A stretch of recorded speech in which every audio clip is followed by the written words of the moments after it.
de vida em outros mundos sempre fascinou o homem. Poderá haver outras formas de vida inteligente no universo?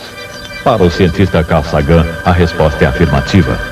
Diz ele, há algumas centenas de bilhões de galáxias, cada uma contendo uma centena de bilhões de estrelas.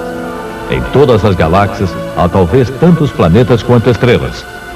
Diante desses números esmagadores, qual a probabilidade de que uma única estrela comum, o Sol, seja acompanhada por um único planeta habitado, a Terra? Por que seríamos nós aconchegados em alguma esquina do cosmos tão afortunados?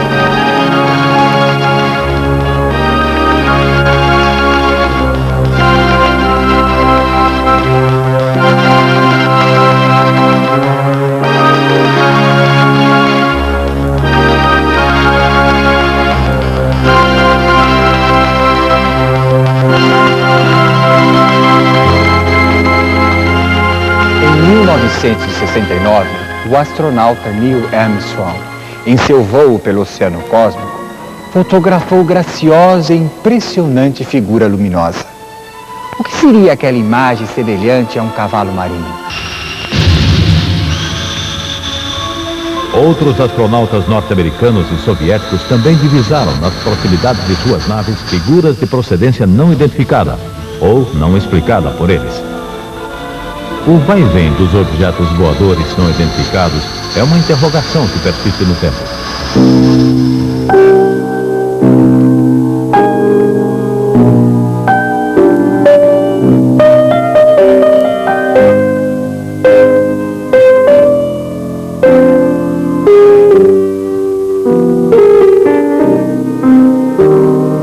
Nós tivemos oportunidade de examinar a psicosfera, a parte de radiação energética de Dona Lully, junto com outros paranormais e parapsicólogos. Naquela ocasião, nós examinamos que havia uma irradiação da sua psicosfera até 2 e às vezes até 3 metros, permanentemente de bioenergia. 25 de fevereiro de 1942. Noite. Uma esquadrilha de OVNIs invade os céus de Los Angeles. Voava entre 3.000 e 6.000 metros de altitude, a 400 quilômetros horários. O general George Marshall, chefe do Estado-Maior das Forças Armadas, enviou um memorando ao presidente Roosevelt relatando o ocorrido. Pensou-se a princípio num ataque aéreo japonês. As luzes da cidade foram apagadas. A artilharia antiaérea lançou granadas contra a onda de OVNIs. A luz está puxando o carro. Estamos indo para dentro do disco. Não! A célebre descrição do profeta Ezequiel é outra indicação a respeito das máquinas voadoras que acompanham desde épocas que se perdem na poeira do tempo o desenvolvimento da vida humana. Disse Ezequiel: quando me encontrava entre os exilados nas margens do rio Quebar, o céu abriu-se e então contemplei visões divinas. Olhei e vi. Do norte soprava um vento fortíssimo. Uma nuvem espessa acompanhada de um clarão e uma massa de fogo resplandecente à volta. No meio dela, via-se algo semelhante ao aspecto de um metal refulgente. Ao centro, distinguia-se a imagem de 4 seres vivos, todos com aspecto humano. Cada um tinha 4 faces e 4 asas. Pela parte de cima da abóbada que ficava sobre suas cabeças, estava uma coisa semelhante à pedra de safira, em forma de trono. E sobre essa espécie de trono, no alto, pela parte de cima, um ser com aspecto humano. Quem levantou a questão de forma a provocar polêmica foi o pesquisador suíço Erich von Däniken. Um engenheiro da NASA, Joseph Blumrich, que participou da planificação e construção do foguete Saturno V, tentou refutar a teoria de von Däniken. Mas ao ler e reler o relato de Ezequiel, Blumrich concebeu desenhos dos possíveis engenhos que desceram nas margens do rio Quebar mais de 5 séculos antes do nascimento de Cristo. Ezequiel tomou por raios as breves explosões dos foguetes de controle necessários à aterragem suave e por fogo refulgente o reator da nave. Eu gostaria que você nos contasse como é que você percebeu que você podia ter essa chance de fotografar os UFOs? Eu estava a bordo do Almirante Saldanha, a convite da Marinha, com um grupo de caçadores submarinos de Caraí. E no momento do aparecimento, eu estava deitado no convés, passando mal de enjoo, com muita dor de cabeça. Notei que a tripulação estava se movimentando muito no convés, e isso um capitão da aeronáutica que estava a bordo veio me chamar para fotografar um objeto que estava se aproximando da ilha. Considerada um caso clássico na ufologia mundial, a sequência fotográfica que Almiro Baraúna colheu a partir do navio Almirante Saldanha, nas imediações da Ilha da Trindade, acaba de ter a sua confirmação científica de veracidade comprovada através dos computadores da NASA. O pesquisador Andreas Faber-Kaiser, estudando a arquitetura de templos existentes em vários países, concluiu que eles têm linhas que lembram naves espaciais. Querendo aproximar-se dos deuses que vinham dos céus em seus engenhos, o homem construiu réplicas das naves com o material que tinha à mão, terra e pedra. Outra constatação. A cabeça do príncipe floral Cochipiri, escultura encontrada na Guatemala, assemelha-se a um módulo lunar. Um desenho numa louça sepulcral, encontrado em Palenque, México, e outro desenho estampado num fragmento de tecido em Nazca, Peru, tem semelhança com as formas da nave Apolo. Séculos separam a construção da nave, a lousa de Palenque e o tecido de Nazca.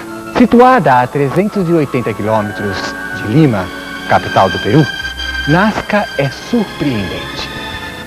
Estando em terra, pouco se vê, mas do alto, a bordo de um avião, a visão é desconcertante.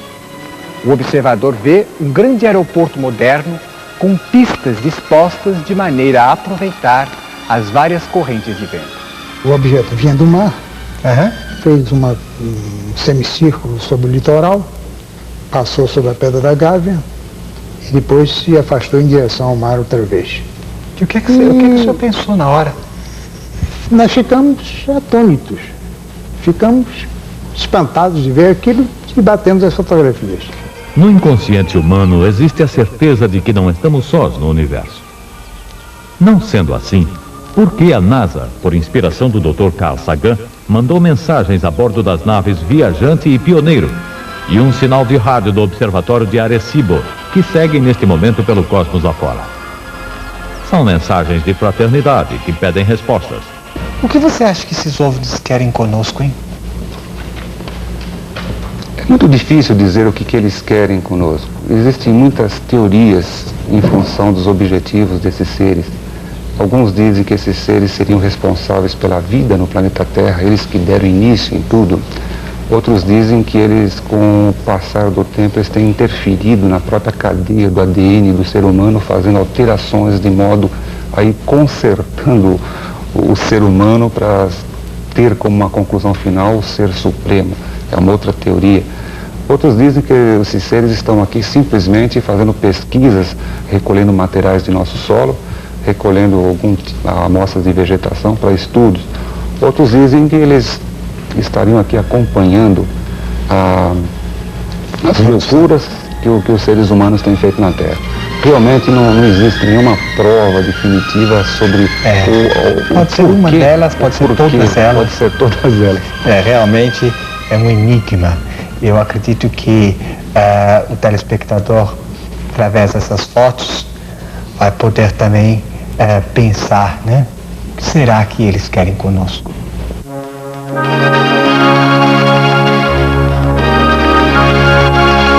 Em janeiro de 1958, o navio escola Almirante Saldanha da Gama, da nossa Marinha de Guerra, estava ao largo da Ilha de Trindade, quando fenômenos ufológicos fantásticos aconteceram. Isso repercutiu no mundo inteiro.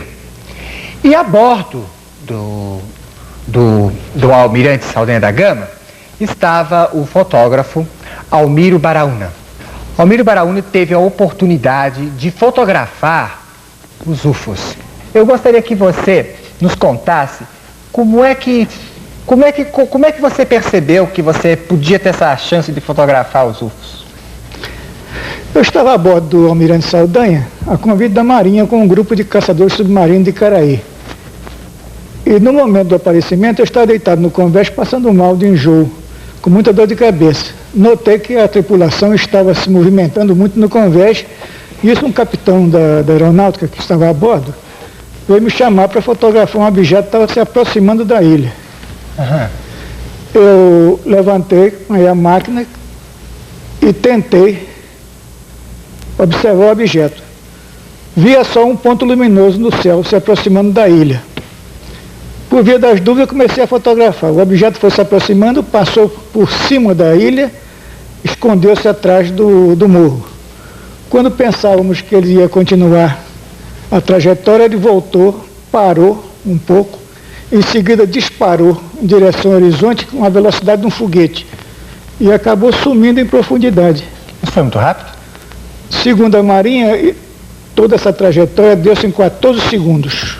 Mas como é que você fez para fotografar? Você já estava com Era a a prática, porque eu era fotógrafo profissional na época, tinha a prática de funcionar com a máquina e tive a oportunidade única de fotografar o objeto. E quantas fotos deu para tirar em tão pouco tempo? Eu bati 6 fotografias, sendo que 2 a máquina não conseguiu pegar devido à velocidade do objeto e mesmo devido à confusão que se formou no convés. Imagino. E aí, o que é que você resolveu fazer com essas fotografias? Bom, depois das fotografias batidas, eu fui acometido de uma espécie de um pânico nervoso, fiquei sem ação, tremia muito, perdi a fala.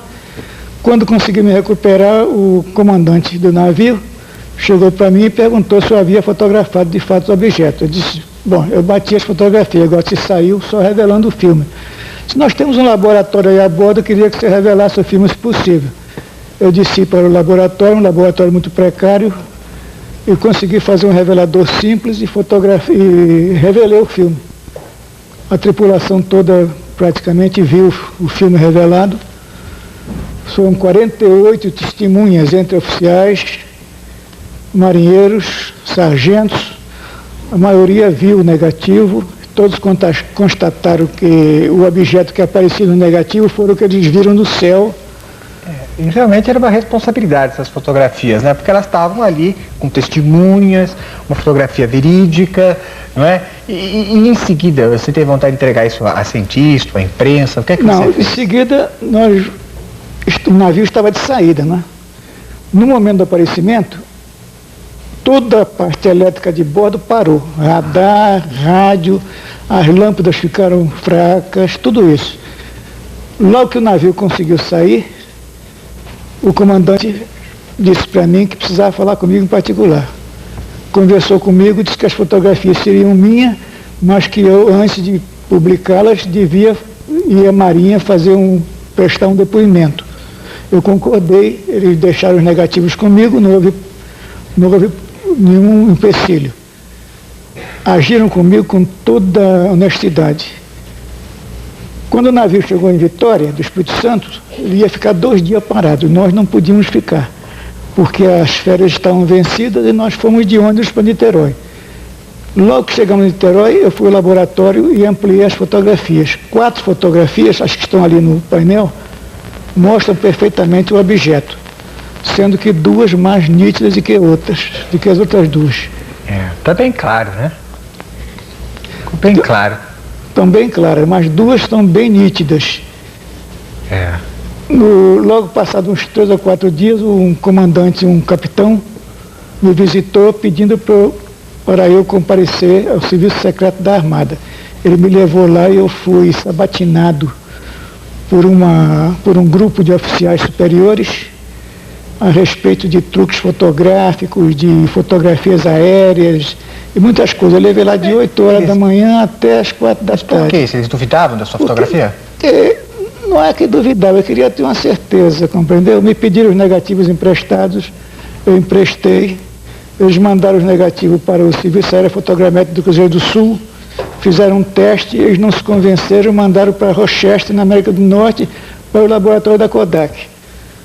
Passados uns 2 ou 3 dias, eles mandaram um relatório com os negativos, dizendo que foram testados em laboratório eletrônico, processos químicos, e constataram que não havia motivo nenhum para temer uma fraude. Quer dizer que realmente essas fotografias então passaram por todos os testes possíveis para verificar se ela não teria sido eventualmente um truque, que eu não acredito que você não teria razão nenhuma para fazer Foi isso. fotografado na presença de 48 testemunhas, revelados o filme a bordo, mas eles queriam ter uma certeza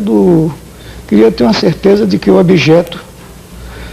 objeto realmente apareceu no céu. Essas fotografias foram liberadas pelo almirantado depois de um mês. Justamente caiu numa quarta-feira de cinzas. E todas as rádios estavam dando que o Correio da Manhã ia publicar um furo fotográfico mundial. Eu aí entrei em contato com meu amigo João Martins, que se encontra aqui, e ele me levou para o Cruzeiro e resolvemos furar o Correio da Manhã. E distribuímos 40 cópias para todos os jornais do Rio. E no dia seguinte, todos os jornais publicaram com dados, reportagem e minúcias das fotografias. Depois viemos a saber como é que o Correio da Manhã conseguiu essas fotos, que estavam todas elas carimbadas como reservadas e foram fornecidas à Marinha por mim. João Martins, um desses jornalistas que teve a oportunidade de ter nas suas mãos um furo de reportagem que em 1952 mostrou ao mundo as provas fotográficas dos UFOs. João Martins, como é que foi esse contato que você teve com os UFOs? Eu estava com meu companheiro Eric Keffel, em 1952, fazendo uma reportagem na Barra da Tijuca, que naquele tempo era um lugar um pouco deserto. E nós fomos surpreendidos com a aparição de um objeto que fugia tudo que nós conhecíamos em matéria de objetos aéreos e também em matéria de fenômenos astronômicos ou meteorológicos. Porque naquela época não se falava sobre UFOs, né? Não se falava sobre isso. Esta reportagem, sem dúvida, levantou o assunto no Brasil, provocou uma grande polêmica, mas ficou na história dos discos voadores a minha revelia. Bem, o Keffel restavam algumas chapas na Rolleiflex que ele tinha em mãos. Eu avistei o objeto, chamei a atenção dele e ele tirou essas fotografias. Quantas fotos ele foi? Foi uma sequência de 1, 2, 3, 6 fotos. 6 fotos. O objeto vinha do mar, fez um semicírculo sobre o litoral, passou sobre a Pedra da Gávea e depois se afastou em direção ao mar outra vez. O mais interessante é que não fazia ruído nenhum, não apresentava luminosidade especial. E o que o senhor pensou na hora? Nós ficamos atônitos, ficamos espantados de ver aquilo e batemos as fotografias. Mas passou na sua cabeça na hora que eram UFOs? Não, porque naquela época nem se falava em UFOs. Era um assunto que não estava em pauta. Em 52, ainda no calor daqueles acontecimentos, com aquela confusão na redação, eu fiz uma reportagem curta e bem objetiva, mas eu terminava da seguinte maneira: se eles forem amigos, vierem de outras civilizações e forem amigos, será um grande benefício para nós, que nos ensinarão a viver melhor. Se forem inimigos, também serão muito bons para nós, porque nos obrigarão a nós, habitantes da astronave Terra, a nos convencermos de que nós todos somos irmãos, de que nós todos devemos nos unir perante um inimigo comum. E, portanto, seremos todos uma só família. Só com isso eles também terão feito um grande bem para nós. De modo que, em qualquer hipótese, eu acho que eles são benefícios para a humanidade. Inclusive, se forem projeções de outra dimensão, como muitos acham, aí então será uma maravilha.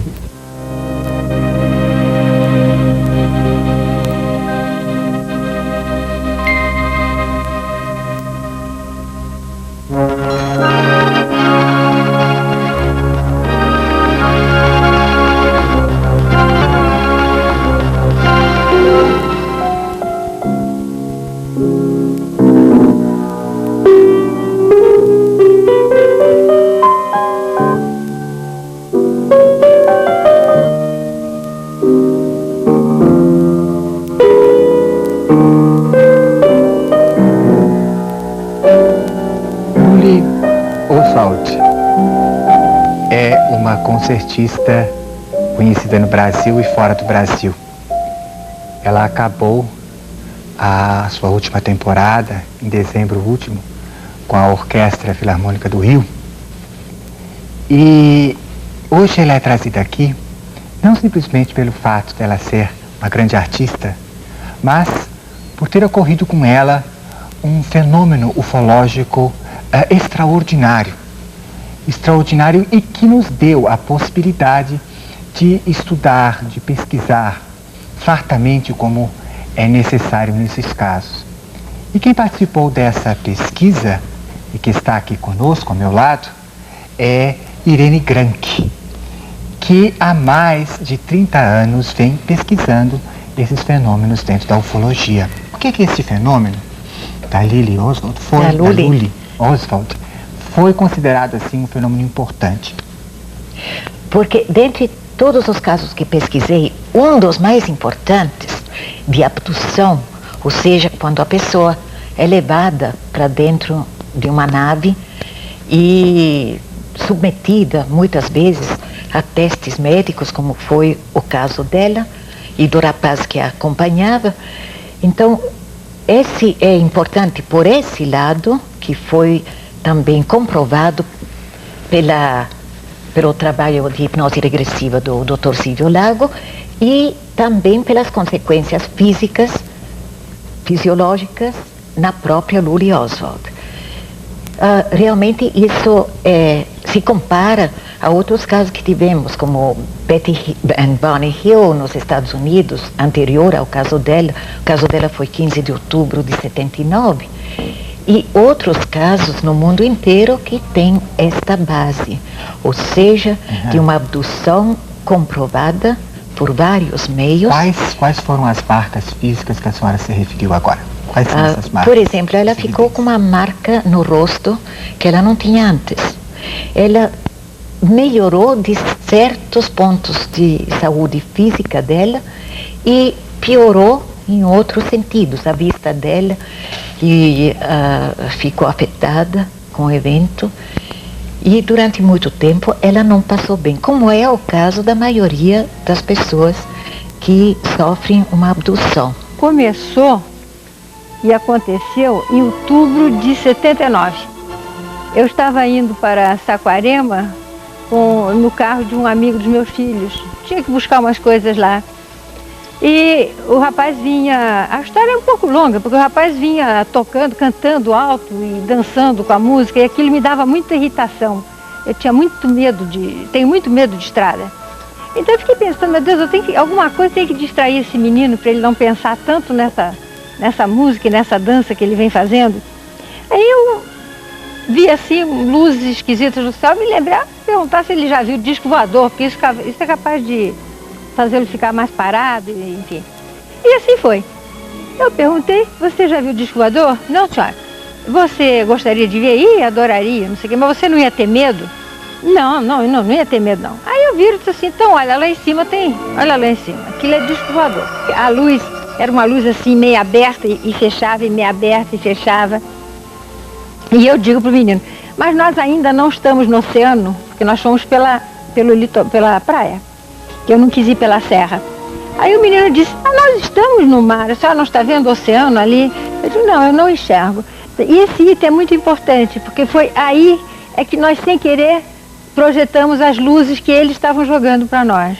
Porque nós fizemos 3 vezes essa luz, que era a luz que nós tínhamos visto. Quando vimos aquela luz que eu digo, olha o disco voador, projetava uma luz assim, como se fosse 1, 2, 3, um grande. 1, 2, 3, um grande. Estava fazendo isso. Bom, então sem querer nós projetamos ou respondemos, ou como quiser interpretar isso. Fomos embora. Mas o carro fazia como se fosse um cavalo empinando, ele ia para trás. E as portas abriam, e eu puxava a porta. E o cinto de segurança, os cintos meus, saíam para fora.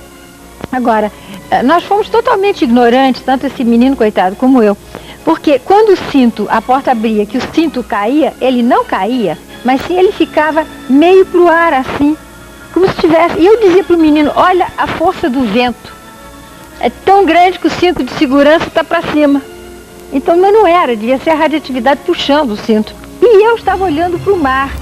Mas nisso eu vejo as luzes, a mesma luz, o mesmo sinal, 1, 2, 3, 1, aquele disco grande lá em cima fazia 1, 2, 3, 1.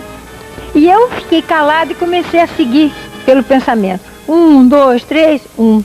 1, 2, 3, 1. E lá fui eu, contando. E ia contando, 1, 2, 3, para ver até onde ia isso, né? E quando eu estava no número 18, número que eu não vou esquecer nunca mais, né?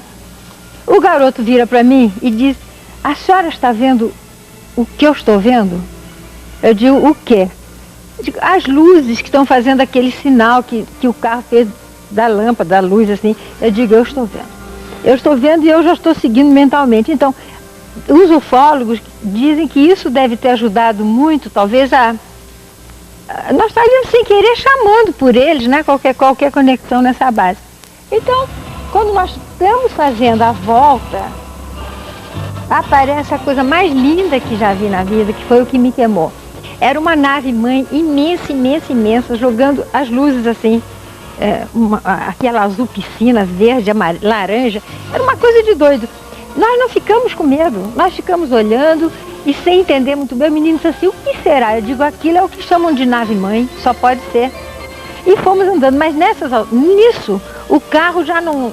Era um cabrito perfeito, não se conseguia mais nada. E eu comecei a ficar com um certo medo, porque aquela luz era como se essa luz da televisão, uma luz fortíssima, mas toda colorida.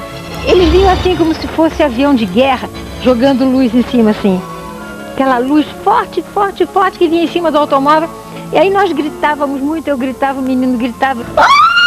Calma, Luli, calma. Relaxe. Fique calma, Luli. Serenidade. Procure situar-se no tempo. 9, 8, 7. Suas cordas vocais estão liberadas, Luli.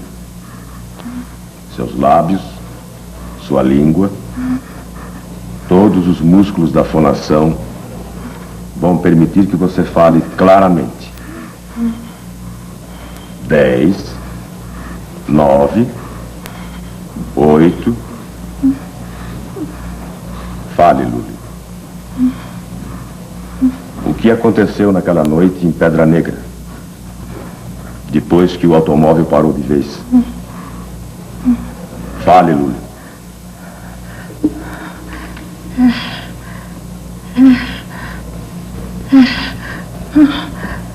É horrível, meu Deus.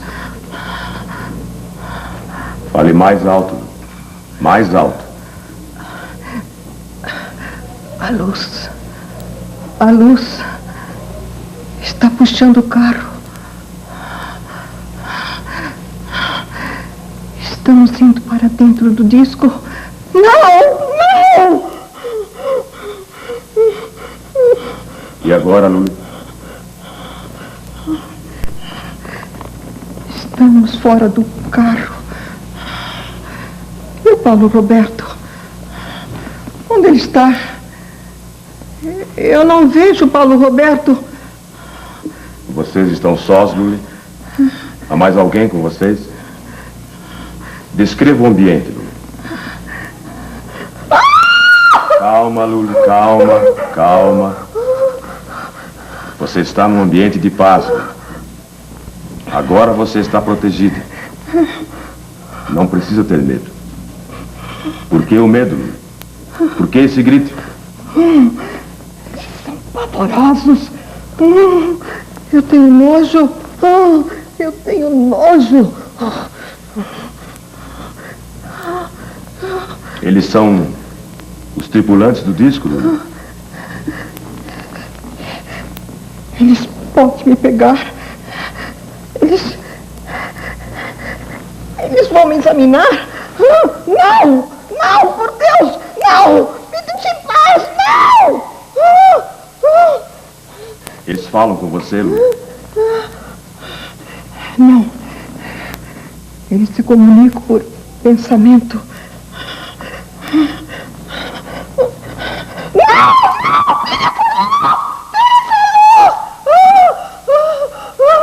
Que luz é essa, Luli? De onde vem essa luz? É uma luz forte. Muito forte. Eles emitem essa luz. Parece que quer penetrar na minha cabeça. É terrível. Não, por Deus, por Deus. E o Paulo Roberto, Luli? Onde está o Paulo Roberto? Eles estão examinando o Paulo Roberto. O carro vai cair outra vez! Vai cair! Agora me lembro de tudo. De tudo! Ela se achou dentro da nave com esse menino, que ela chama menino, esse rapaz, deitados em mesas separadas, ele parecendo morto, tão pálido que estava, e ela estava circundada por esses seres monstruosos, segundo a descrição que ela fez, que começaram a aplicar instrumentos nos ouvidos dela, nos olhos, no corpo todo, e havia aparelhagem também na parede da qual saíam esses fios e outros instrumentos. Com isso, ela foi examinada da cabeça aos pés. E tudo isso ela relata sob hipnose, detalhadamente. Quando ela voltou, ela não lembrava aquilo que ela tinha dito sob hipnose. E dias mais tarde, ela veio à minha casa e eu deixei que ela ouvisse a gravação que eu tinha feito. Aí ela lembrou mais detalhes, maiores detalhes ainda. E ficou impressionadíssima de ter vivenciado aquilo tudo.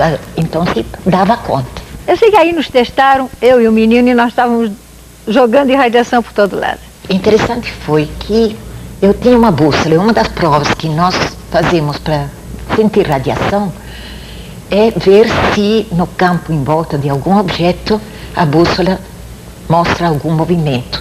Assim foi feito. E do lado do motorista, ou seja, do rapaz, a bússola ficou maluca, virou. O médico e paranormal Valdo Vieira também estudou o caso Luli Oswald. Em 1984, na Associação de Parapsicologia do Brasil, no Rio de Janeiro, nós tivemos oportunidade de examinar a psicosfera, a parte de radiação energética de Dona Luli, junto com outros paranormais e parapsicólogos. Naquela ocasião, nós examinamos que havia uma irradiação da sua psicosfera até 2 e às vezes até 3 metros permanentemente de bioenergia. Qualquer paranormal com um pouco de sensibilidade em seus chakras poderia auscultar e sentir de perto essa energia. Agora, hoje, 3 anos depois, eu reexaminei Dona Luli e cheguei à conclusão de que essa irradiação ela está mais circunscrita e mais circunscrita aos chakras encefálicos, quer dizer, o frontal e o coronário da cabeça dela, chegando um pouco ao laríngeo. E aqui, ó, a gente nota essa irradiação de energia perfeita. Dona Lully, depois dessa experiência extraordinária, como é que ficou sua vida? Mudou? Minha vida mudou muito. Bom, no princípio, aliás, eu fiquei apavorada. Mas devagar, eu fui vendo que o negócio era bom para mim, tinha sido bom. Porque eu mudei muito. Eu passei a ter muita segurança em mim. É uma coisa esquisita. Eu passei a agir com as pessoas de forma bem diferente mesmo, bem compreensível. A senhora sente que a senhora ficou mais sensível, mais paranormal? Muitíssimo. Mas muito. Eu pego direitinho o grilo que a pessoa está e é estranho. Às vezes eu fico pensando, será que isso está certo?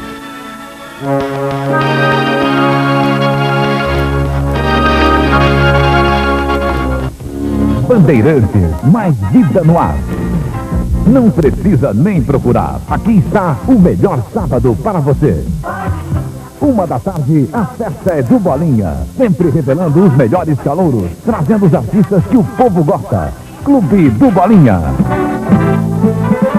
8h15 da noite, um show de ritmo e harmonia. Os sucessos que ninguém esquece. Zácaro, com todo aquele romantismo italiano. Às 9h30, Ronald e Golias entram em ação. Bronco, com Renata Fronze e Nair Belo, eles viram o apartamento de cabeça para baixo. Às 10h30, Fausto Silva comanda o Perdidos na Noite. Uma baixaria alegre e saudável. Música e humor com Tatá e Escova. Sábado Gordo é aqui na Bandeirantes, a televisão da gente. O Jumbo Eletro lança sua promoção de Páscoa. Milhares de brinquedos da Estrela, Glaslit, Rosita e outras importantes marcas pela metade do preço. Venha aproveitar, é só até sábado no Jumbo Eletro.